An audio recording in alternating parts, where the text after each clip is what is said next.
وہ کلمہ مبارک جسے پڑھنے والا دنیا و آخرت کی مصیبتوں سے بچ جاتا ہے۔ دنیا میں اپنی تنگ و بدو سے مقام پیدا کرنے والوں کی راہیں اکثر مشکلات کی وجہ سے بند اور تنگ ہو جاتی ہیں۔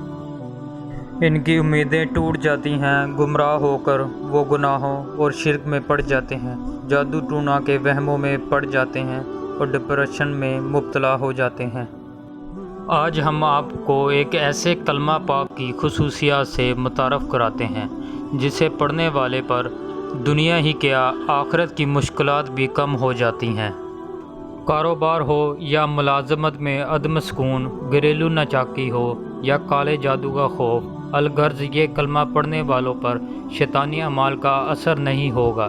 اس کلمہ پاک کے ذاکر پر جنت واجب ہو جاتی ہے۔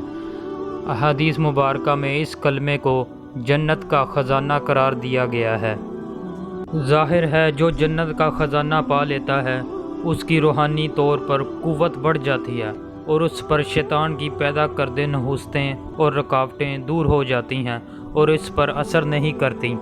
جنت کے خزانے کو طلب کرنا ہر مسلمان کا حق اور فرض ہے۔ اس خزانے کی دعا کیوں کرنی چاہیے، اس بارے یہ حدیث مبارکہ ہی ہمارے لیے کافی ہے، جس میں رسول اللہ صلی اللہ علیہ وآلہ وسلم نے حضرت ابو موسیٰ اشعری سے فرمایا تھا کہ میں تمہیں وہ کلمہ نہ بتا دوں جو جنت کا خزانہ ہے۔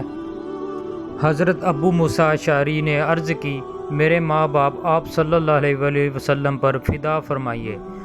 رسول کریم صلی اللہ علیہ وسلم نے فرمایا، تو پھر یہ کلمہ پڑھتے رہا کرو، لا حول ولا قوت الا باللہ۔ ہم مسلمانوں کے لیے اس کلمے کی نعمت کافی ہے۔ ہر کام میں آسانی اور جو کام آپ کرنا چاہتے ہوں ان میں اللہ کی رضا شامل کرنے کے لیے یہ کلمہ ہر کسی کو اپنی زبان پر جاری و ساری رکھنا چاہیے۔ کسی بھی برے کام سے رک جائیں گے اور جائز کاموں میں خیر و برکت پیدا ہوگی۔ لا حول ولا قوت الا باللہ۔